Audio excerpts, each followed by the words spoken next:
За гэр бүлийн маргаан хортой харилцаанаас үүдэн гардаг одоо хэрэг маргаанууд эцсийн шатндаа шүүхтэр хэрхэн шийдвэрлэгддэг тухай Чингэлтэй дүүргийн анхан шатны шүүхэн шүүгч Галбаатараас одоо тодорхойлох гэж байна. За тэгэхээр шүүгчийн энэ төрлийн хэрэг маргааныг ер нь шийдвэрлэхэд хэр одоо төвхтэй хүнд байдаг вэ? Ямар шал шийтгэл оногдуулт юм бэ?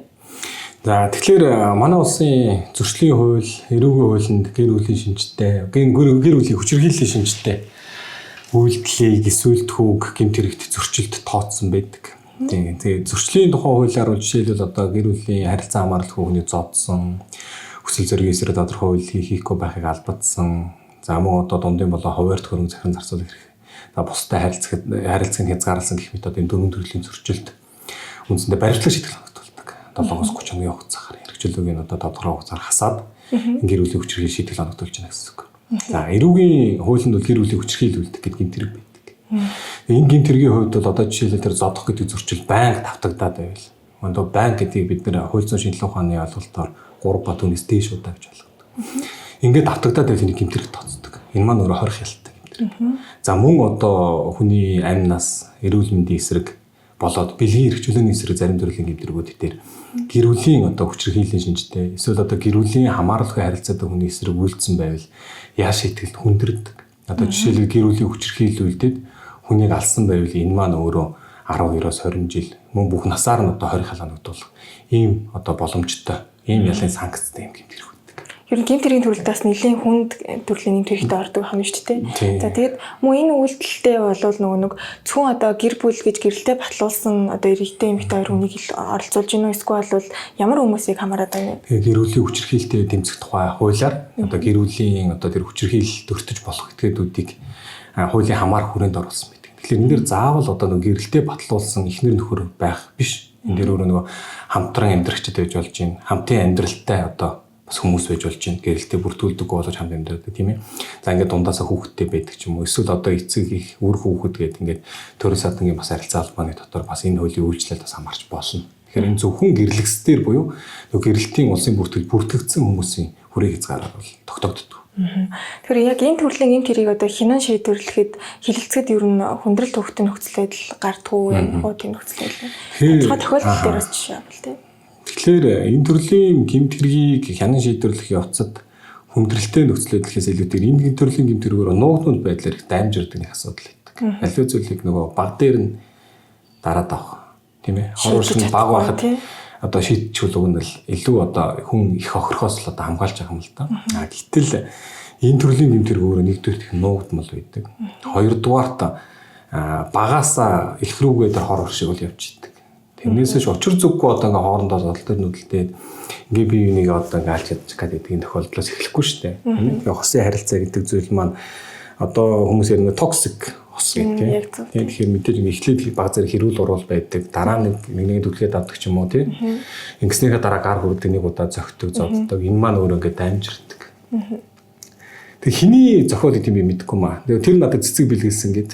Тийм. Мэдгүй лөө тий. Мэдмээ. Тэг хамгийн сүүлд тэр цэцэг өөрөө бошин дээр нь тавьж цэцэг болж дуусч байгаа юм шиг. Тий. Тэгэхээр яг энэ л өөрөө энэ гэр бүлийн хүчирхийлэл гэдэг зүйлийг илтгэхэд байна. Тэгэхээр нуугдмал далд байдлаар ингээд улам хор аюул руугаа ойртоод иддэг. Тэг ингээд эцсийн бүлэгтээ энэ маань хин нэг нь амнасаа алдсан тэр маш харамсалтай үр дагавраар дуусдаг. Ийм байгаад. Шүүхтэр энэ төрлийн хэрэг маргааны шийдвэрлэх явцад гарч байгаа хүндрэл бэрхшээл гэвэл одоо жишээлбэл Стокгольмын синдром гэж нэг ойлголт байдаг. Тийм ээ. Энэ юу илэрхийлдэг вэ гэхээр хохирогч өөрийгөө буруутгах, нөгөө хүний тэр хүчирхийллийг одоо байх ёстой зүйл мэтээр одоо хүлээж авах хандлага. Ийм одоо нөхцөл байдал. Тэгэхээр энэ дээр би одоо гомдлгүй, ямар нэгэн асуудал байхгүй. Яг одоо хэрэг хилэлцэж байгаад огчийн зүгээс ч юм уу мөрдийн шалгах ажиллагааны үед ч юм прокурорын шатанд ч юм уу тийм ээ. Ерөөсөө тийм юм болоогүй гэх мэтэр одоо.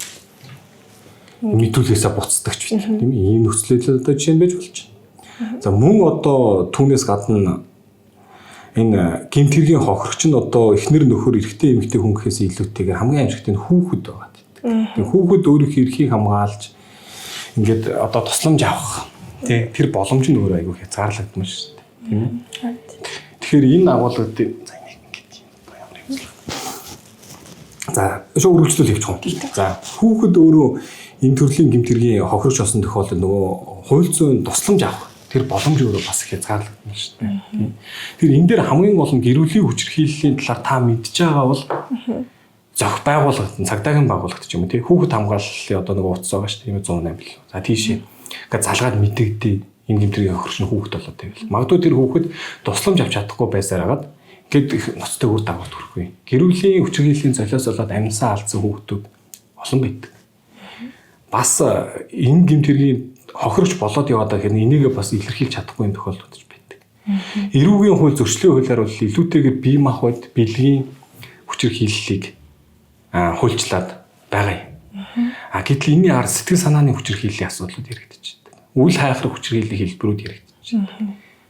Тэгэхээр гэр бүлийн хүчирхийлэл гэдэг маань маш өргөн хүрээтэй ойлголт. Тэгээ энийг одоо манай зарим нэгэн уламжлалт сэтгэх нөгөө иремийн хооронд илжиг бууж ороод идүүгээр хаадаг. Тийм. Гэтэл одоо энэ маань өөрөө хэр зүү зөхстэй ойлголт юм бэ? Та өнөөдөр нэг гэр бүлийн хүчирхийллийн талаар мэдээ авсан бол мэдсэн бол тэрийг цагдаагийн байгууллагад хандсанараа таслан зогсоогоод дахиад энэ үйлдэл гарахгүй байх тийм нөхцөлийг бүрдүүлж чадах байхгүй. Хамгийн гол нь гэр бүлийн хүчирхийлэл гэдэг чинь өөрөө яг нийгмийн энэ хэсгийн хүмүүс л гэр бүлийн хүчирхийлэл үлддэг шүү. Ажилгүй л ядуурал эсвэл архитын цогтуурал гэдэг зүйлийг бас дагаа явж идэг зүйл биш шүү дээ. Тийм үү. Өөрөөр хэлэх юм бол энэ гэр бүлийн хүчирхийлэл чигтэйхэн сайхан одоо амьдралтай юм шиг харагддаг, боловсролтой, мундаг ажилтай, карьертэй нэг гэр бүлийн хүчирхийлэлч байх тохиолдол байдаг шүү дээ. Тийм жишээнүүд байж болж байна. Одоо наанаас нарахад хинж тэр хүний гэр бүлийн хүчирхийлэл гэж харахааргүй. Гэтэл амьд яг гэртээ орохдоо тэр хүн шал өөр хүн байдаг. Гадаа байгаа хүн гэртээ байгаа хүн шал өөр хүн байдаг. Тэг гэр бүлийн хүчирхийлэлж байдаг. Ийм тохиолдлууд ч байдаг. Тэгэхээр энийг хамгийн гол нь нууц далд хэлбэрт байгаад байдаг учраас энийг мэдээлэх нь өөрөө хамгийн чухал хэлбэр аахгүй. Ингэжиж бид нэр бүр ноцтой хурав шиг гэдэг нь юу хэлээд байгаа юм гэвэл энэ дээр хүний аймнаас өхөрж болж байна. Нөхөртөө их олон жил одоо зодууснасаа болоод дахир дутуу болоод тэгээ бүр тийм одоо тархины хүнд гэмтэл аваад нөхөн сэргийг тэр үе идэрэхтний одоо тийм идэрэхтнээс одоо хаагцсан ч гэх юм тийм тохиолдол биш шүү дээ. Нөхөр ихнэрийн гарыг нөгөө хугалчаал боруулж амжааг өгтөн дахин хугалсаар хагаад гарны нэг хэсэг өгт ясгүй болоод ингээ үндсэндээ нэг гар тэр хүнийх ингээ байхгүй болчихж байгаа байхгүй. Ямар ч ингээд одоо тэр гар одоо ингээ идэрэхний хөргөг хүсдэг боломж. Тэгэхээр яг л нөгөө токсик харилцааны гэдэг зүйлээс одоо үүдээд хор уршиг нь эцэст нь ингээд бие сэтгэл санаатай юу гэдэг юм байж болох хамгийн үнд зүйлээр ингээ хохирох тийм ихлэл тавьж байна. Энийг одоо яг шүүхтэр ирээд ингээд таслан шийдвэрлэж явах танаас хүнд гэдэг. Тэгэхээр энэс одоо урьдчилан сэргийлэх хийн тулд одоо яах ёстой юм шиг тань санагддаг байна. Би зүгээр хуульчийнхаа хувьд, шүүгчийнхээ хувьд, хүүхний хувьд ч гэсэн бодохдоо ерөн гэр бүлийн хүчирхийлэл гэдэг бол хүний бүр хүүхэд байхаас нь эсвэл энэ талаарх ойлголт суудаг. Гэр бүлийн хүчирхийлэлтэй орчинд өссөн хүүхнийг бол өөр гэр бүлийн хүчирхийлэгч болдог. Эсвэл хохирогч болох юм эрсдэлтэй. Гэтэ би заавал тийм болдог гэж байгаа биш. Тийм эрсдэлтэй. Өөрөөр хэлбэл бол гэр бүлийн хүчирхийлэлтэй орчинд өссөн хүүхэд хэр гэр бүлийн хүчирхийллийг ерөөсөө байх ёстой зүйл мэт. Одоо манай гэмтлийн эмчнэр амар ингээ гэмтэл хараад энэ дээр нэг амар цочирддаг үстэй. Одоо хэдүүлээ очиод энд ингээд амар ингээ гэмтэлтэй хүн харах юм бол энэ бөөн зуснууч амтны хөрлөгаар хууцсан яана инэ тий. Цочирдсан. Тэгэхээр өөрөөр хэлбэл их амгалан тайван нэг тийм хайр гэлгсэн гэр бүл төссөн хүүхэд илүү дөлгөөхөн зөөлхөн нэг хүн чанга дуурхал ингээл тавгуутдаг тий. Тэгээ өөрөө тэр амгалан тайван байдлыг хүсдэг хүн ч юм дээ тэр би орчноод бий болгоо шүү дээ. Тэрнээс өөрөө тийм амгалан тайван байдал хүсдэг хүн бусдын амгалан тайван байдлыг алдагдуулаад орилж харлаа яваад байгаа юм бас. Сонин болсон байдал нөхцөлөд болох гэдэг тийм ээ. Тэгэхдээ одоо тийм гэр бүлийн хүчирхийлэлтэй тийм орчин төссөн хүүхэд магадгүй ингэж гэр бүлийн хүчирхийлэл үлддэг угаасаа л юм байдаг шүү дээ. Эхнэр нөхөрийн хооронд нэг удаа гар зүрүүлэх асуудал байх тийм. Энэ оройд нэг хэлдэн яа тийм нэг өдөр хэрэлдэ нэг өдөр нэвлэрэл явж ин ч гэдэг юм.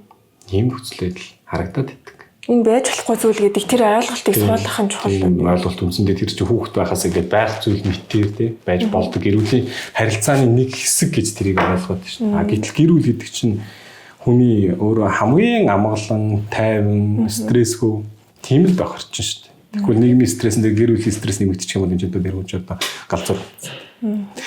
Тэгэхээр хамгийн гол нь энэ чинь өөрөө хүүхэд байхаас нь эсвэл хүүхдээ хүчирхийлэлгүй орчинд өсгөл хүчирхийллээс хүчирхийлэл бий болдог. Тэ? Өнөөдөр гэр бүлийн хүчирхийлэл донд өсч өгөхөд ирээдүйд гэр бүлийн хүчирхийллээ хохирч эсвэл тэр хүчирхийлэл үлдэх чинь айл нэг л болох юм эрсдлийг л бий болгоод байгаа. Хүүхдэд зөв хүмүүжүүлэхээс хамгийн их эхэлж байна. Нэгдүгээр асуудал. Хоёрдугаар асуудал тэр токсик харилцаа гэдэг юмар хэмэлдэж байгаа шүү тийм ээ. Тэгээд зүгээр үндсэндээ хэрвээ эрэгтэй эмэгтэй хоёр хүнтэй гэр бүлийн дотор тэгш хэрэгтэй гэдэг хуулийн заалт биш дээ. Тийм ээ. Энэ харилцаан дотор аль нэг нь доминант болоод эхлэх юм бол энэ өөрөө тэр гэр бүлийн дотор харилцаа эрүүл биш байл. Би чамаас илүү үгээл ингэж Янз бүрийн байдлаар илүүг харуулж болно. Биеийн хүчний хувьд байж болно, ажил албан тушаалын хувьд байж болно, цалин орлогын хувьд ямар ч байдлаар одоо доминант тогтоож болно шүү дээ. Тэрийг нөгөө хүнд мэдрүүлээд байх юм шүү дээ. Тэрийг нөгөө хүнд мэдрүүлээд нөгөө хүннээсээ одоо нөгөө харилцан эргэтгэж байх хэвээр харилцаа чинь нэг нь ингээд илүү давамгаалж гарч ирээл энийгээ тэр хүнийхээ сэтгэл санаа дарамт байдлаар очруулаад тийм бие махбод хитэн зоддохч байдаг юм уу байдлаар халдаал өмч хөрөнгөний ч одоо ингээд цалин цавааг нь хянаал өөр бусадтай харилцах одоо харилцаа холбооны хэрэгсэл энэ тэрэлдэ хангаа юу ийдийн тэр болгонлоо ингээд хяналт тогтоогоол тэгэл хардаал гэдэг хэлдэг энэ асуудлууд. Тэгээд дээрээс нь хамгийн гол нь гэр бүлийн хүчирхийлэл ерөөсөө үүдэгдэн гарч байгаа одоо маш одоо түгээмэл шалтгаан бол энэ хардталт байдаг. Хардталт гэдэг зүйл. Тэгэхээр эн чинь одоо үндсэндээ бас сэтгцийн хувьд бол одоо бас тэр хүнийг эрүүл биш байгаа гэдэг. Бие биендээ итгэхгүй байгаа харилцаа тийм байгаа бол заавал тэр харилцааг удаа үргэлжлүүлэх ямар шаардлага байгаа юм бэ? Энэ дээр ингээд эртхэн дээр одоо энэ асуудлаа шийдэх хэрэгтэй гэж байгаа байхгүй. Тэрнээс биш одоо ингээд бас л нэг одоо хайртай бол хартай мартай гэж тийм үгээр хатгалаад байгаад байдаг тийм. Тэгээ хар гэдэг зүйл маань өөрөөр хэлбэл энэ хардталт гэдэг зүйл маань юу юм бэ гэдэг дээр л бас түнэлт хийх хэрэгтэй л байна л та. Тэгээ тэр хүнд итгэхгүй байгаа л хэлбэр шүү дээ. Итгэхгүй байгаа хүнтэйгээ тэр хүн хэдий урт хугацаанд хосын харилцаа, гэрүүлийн харилцаа байж болох юм. Тэгээ шалтгаан одоо шүүхтэр очиж хэрэгүүд бол дандаа л тэрнтэй харцсан, энтэй харцсан, ийм тийм гэдэг шалтгаанууд дийлэнх нь юм л би. Тэгээ бас гэрүүлийн хүчирхийлэл гэдэг өөрөө ямар шалтгаангүй нөхөн хүнийхээ бие талддаг тохиолдол байдаг. Тэгэхээр жижигхэн зүйлээр шалтгаалдаг тохиолдол байдаг. Тэгээ гэрүүлийн хүчирхийлэл гэдэг маань бол байнгын тэр хүчирхийлэл үлдээдэг. Нэг өдөр их сайн хүн болчихно. Тэгээ сайн хүн нь бас арай олон хононд тийм сайн хүнээр явж байгаад нэг хоёр өдөр их муу хүн болоод тэгээ сайн хүн болоо сайн хүн. Энэ дотор хохирч өрөвддөг. Яг дотор нь эргэлцэх юм шүү дээ. Уучлал яваад байдаг. Дандаа ингэж юмдаа гэж бодоод уучлж яваад. Тэгээ эцэст нь одоо хамгийн муугар байх юм бол одоо нөгөө гар хөлөө оглуулдаг гэдэг үр дүнд хүрч байна. Тийм гар хөлөө оглуулдаг ч байдаг юм уу? Одоо гар хөлөө оглуулад амьдсаа алдахгүй мэхэд хүн насан туршдаа нэг тиймэрхүү гэр бүлийн хүчирхийлэлтэй орчинд амьдрын гэдэг өөрөө бас харамсалтай шүү дээ. Тийм биз дээ. Хүн ер нь хамт амьдарч байгаа хүнээс айж амьдрын гэдэг чинь хутгагүй хэрэг шүү дээ. Тийм биз дээ. Манай ингүүл одоо уралж болоо. Тийм. Ингүүл намайг зөхиод авах болов. Би ийм үйлдэл хийснээс удаа тийм хүний уурлуулчих. Тийм ээ. Иннээс болж хэрүүл гарав. Тэгээ хоёр хүний хосын харилцаа, гэрүүлийн амьдрал гэдэг зүйл чинь өөрөөр хэлэх юм бол ингээ хоорондоо ингээ зэгтэйхэл одоо ингээ таарч тохироо зангаа шамаг юм мэдлцээд тийм ээ.